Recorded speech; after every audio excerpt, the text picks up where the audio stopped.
Hey everyone. Let's see if we are live. I am doing something different right now.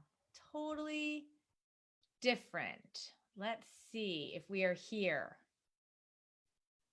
I'm checking to see if we are live in here. I am using Zoom to go live in the Facebook group, which I know sounds crazy. And it's not super easy, but I think it's working. Okay.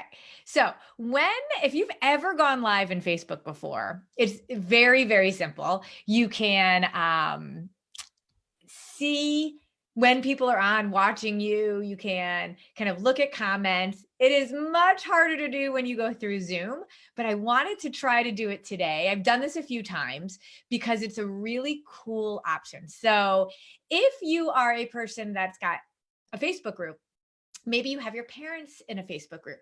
Maybe you're a principal or an assistant principal that have staff in a Facebook group. Or maybe you don't have a Facebook group, but you should have one. And then you can do some things like this through Zoom. Now, why would I want to do this through Zoom? Well, not yet. My guess is Facebook will start to come out with this. You can't do a Facebook Live and share your screen.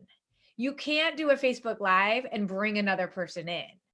So through Zoom, you can. So I could do a live right now with two people if I wanted to, where, just like in a Zoom call, there's two of us and we could be doing a live together. I can share my screen and do my live like a bit of a training where you're seeing my screen. And in Facebook right now, you can't do that. So there's some cool things that you could do if you go through Zoom. It is much harder on my end to do this than it is on your end to watch. So you're not seeing all of the kind of craziness that I have going on right now. And it's stressing me out a little bit, to be honest with you. But just like all of us learning new things and doing hard things, we can do this. So I have some notes. So you'll see me looking down a little bit with some of my notes, but I'm really excited to dig in to a strategy that if you went to my webinar, put a little like in here. If you went to my webinar over the last couple of weeks, then let me know that you went, or you could put a comment in and just says, I was there. If you haven't gone to one of our webinars, we have 6 more ready for you over the next week. So I hope that you'll join us. Go to classroom-u.com and go register for one of our free webinars. But in the webinar, we talk about a think, pair, share. And I love a good think, pair, share. The thing is, a lot of us, we're not trained to do a think, pair, share that's as high leverage as it could be. And I had the opportunity for a while in my career to do some really significant research on best practices on a lot of strategies that we do. So like we're in the middle of this whole health, issue, right? And I always wondered as a teacher, like, how do doctors get the latest and greatest information? How do they know the most up-to-date information and practices and drug information, all of that? Like, do they get an alert to their phone? Are they on an email mailing? Because us as teachers, we don't have a subscription to like, here's your best practices. Here's what latest research says. We have to go and find it. And as a busy teacher, I never had time to do it. I had to rely on whatever PD my school offered, or maybe some workshops that I would go to, while I was a teacher. And the same is true when I was administrator. As a consultant, however, I had the opportunity to do a lot of really in-depth research on some of the best practices out there. And so then what I get to do is bring some of it to teachers. So think, pair, share is one of those things that is totally undervalued and underutilized, I think, in the way that it could be done.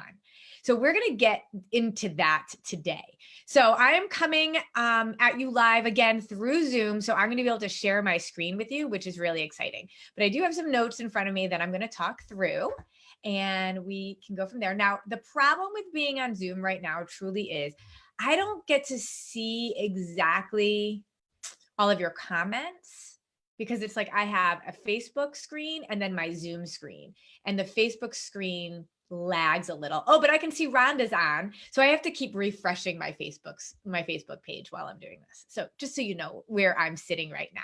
So let's dig into a little bit more about what a think, pair, share is. Okay. So a think, pair, share is I love strategies that do multiple things. So a think, pair, share is a collaborative strategy where kids are working together. It's also a check for understanding. So if you as a teacher are doing this really well, you are asking a question that's going to trigger a response in students that's going to allow you some formative assessment to be able to check to see how kids are processing your learning. Because if listened to me at all in those webinars, you know I'm a big fan of learning. It's not our job to teach. Well, of course it's our job to teach, but our ultimate job is that kids are learning. And so if we are not checking every single day during every single lesson to know if kids are learning, then how do we know that we're doing our job? Now, a lot of checks for understanding are quick, 60 seconds or less. This one takes longer, but there's a lot more meat in it. Okay. So it's a check for understanding. It's a collaborative learning, and there's a variety of other really great benefits to it. Okay.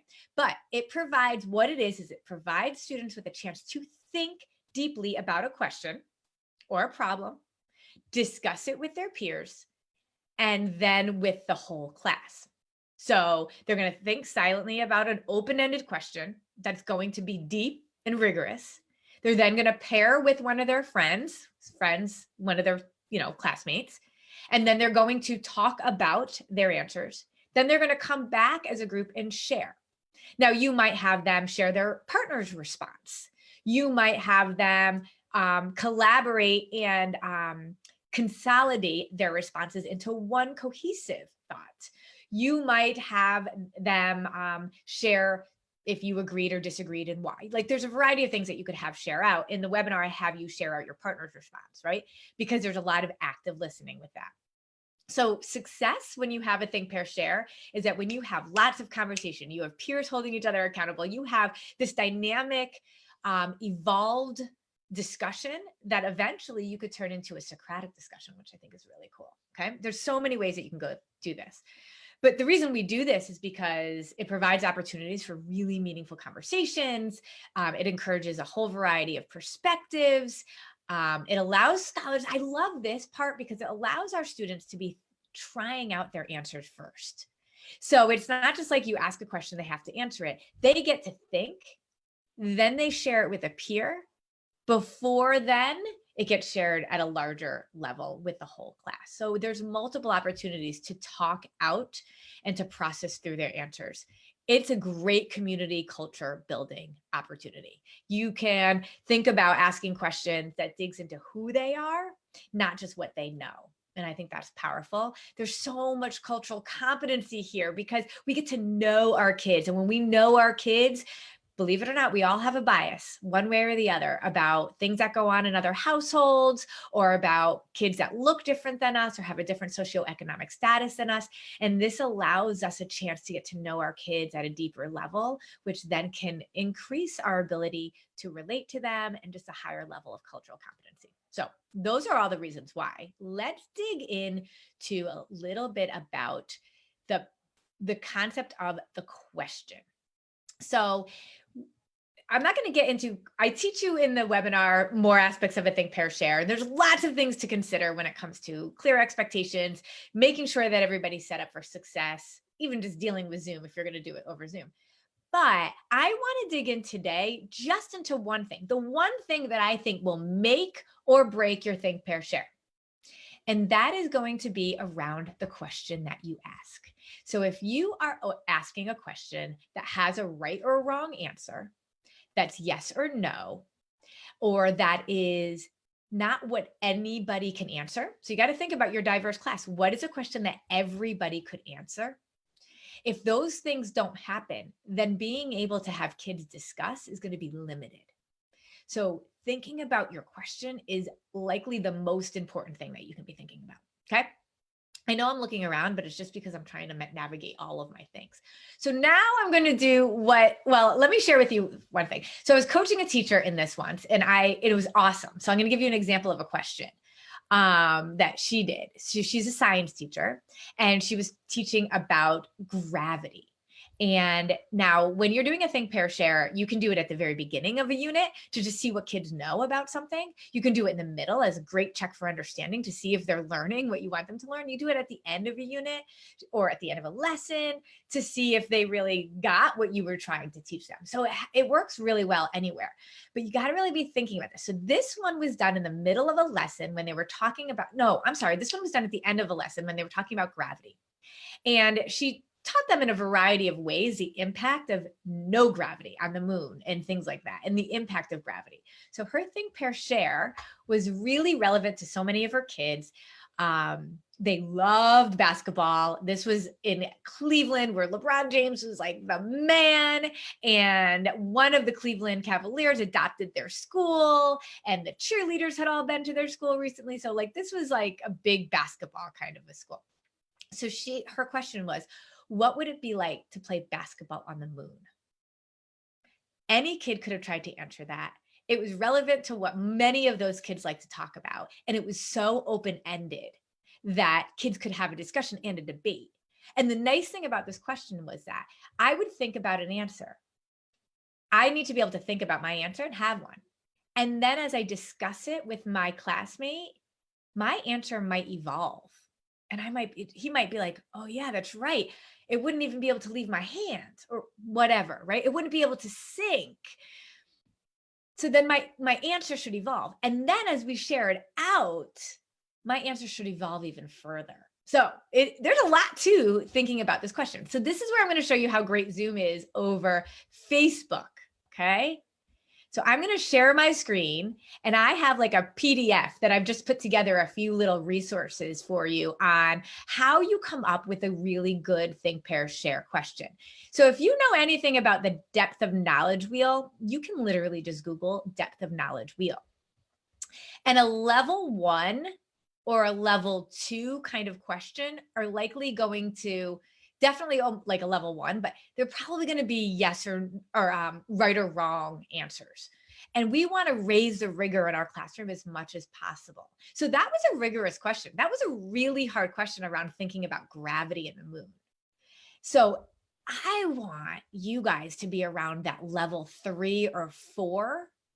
So I love this wheel because it allows you, like I would sit with teachers with the wheel and just try to come up with questions. And then it gives you some like little like kind of ideas here about types of activities that you could do. So this is helpful. In your curriculum, we often have essential questions that we want kids to answer. It's funny because in some curriculums, you realize that question is not open-ended enough. That's not rigorous enough for a think, pair, share, which is kind of funny. But you can use the questions that you might have in your curriculum as a starting point or jumping off point for a good think, pair, share question. So I just Googled some depth of knowledge wheels. I will put a link in here of a depth of knowledge wheel that you can hands-on. It's got Bloom's taxonomy on one side and depth of knowledge wheel on the other. And it's a great tool to be thinking about as you're thinking about your question. This is another one that just kind of like gives you language that you can be thinking about in terms of if you want them to synthesize something, analyze something, apply something, and some of your verbs that you can be thinking about. It just helps you to think through that. And I have a little visual here that shows like a level 1 and level 2 are recall, reproduction, basic skills and concepts. It's when you get to level 3 and 4 types of questions that are more strategic thinking and reasoning and extended thinking. That's the kind of question we want in a think, pair, share, okay? That's what we want going on, but we want every kid to be able to answer it too. So that makes it tricky. We want it relevant to their lives. I am really going to challenge you, especially math teachers. I love a good think, pair, share in math, especially with Common Core. That is not hard to do, to figure out a good question, and it digs deep.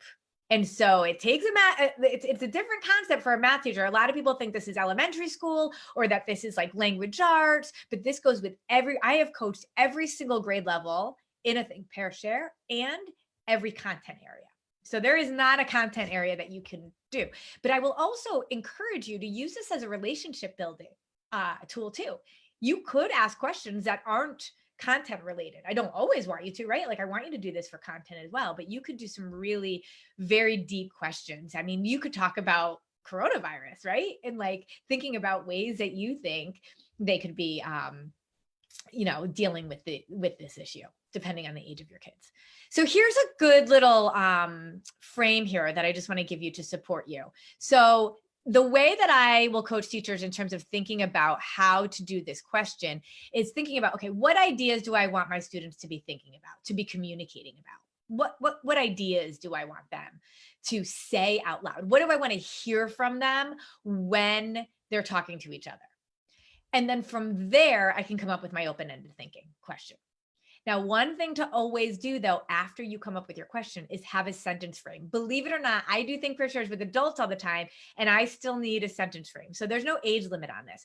But if you go back to that question of what's basketball like on the moon, then what she had on her slide was, on the moon, basketball would be like blank. And wrote that out with a blank line. And then kids would use that frame to start their conversation. And it helps focus them, because very often, especially with open-ended questions, we could go into a variety of different ways. And I see it with adults all the time when I do think pair shares with that. So I focus them with a sentence frame. So one of the things that I just want you to be thinking about when it comes to what a good think, pair, share is really that your question, when it comes to your question, that it's rigorous, that it's relevant, that it's open-ended and high interest. It's got to be something they're excited to talk about. Okay. That it's something that they already should know about. It's not that they don't know about something here. Okay. That it's relevant and meaningful. An ideal response will include thinking about what vocabulary do you want them to use. Now, the reason why this is a check for understanding is because you on Zoom can be jumping in to the rooms listening in, or in a classroom, you're listening in. You're not pairing with a kid that doesn't have a partner. If a kid doesn't have a partner, you're tripling them up, because you want to hear what vocabulary you're hearing and then decide who you're going to cold call based on some of the things that you're hearing. So you want to be thinking about what are the words that I want to hear because of this question. That sentence frame provides just a structure for them, and that you've prepared all of your materials beforehand. Okay. So that is kind of my quick training on developing an effective think, pair, share. What I would love for you to do is plan out a think, pair, share, because with Zoom, you can do it so easily. If you're not sure, make sure, if you haven't done the webinar yet, you will learn how to do it. And if you have done it and you don't remember, go back to the recording, go back to the resources that we've shown you. And I want you to put in some of your think, pair, share questions. I'm definitely challenging all of you math, science teachers that think, pair, shares aren't for you. I promise you are, they are. And you high school teachers too that think it's just an elementary strategy. It's not. So I want you to put in some of your think, pair, share questions. If you do a think, pair, share, let us know how it went, but then we can kind of all chip in and analyze your question and see if it's rigorous and if it's open-ended. If you are going to be a really strong learner like you want your students to, you got to take risks, be gritty, try new things. So I want you to try this in our group. All right, that's it, you guys. I'll talk to you later. Bye.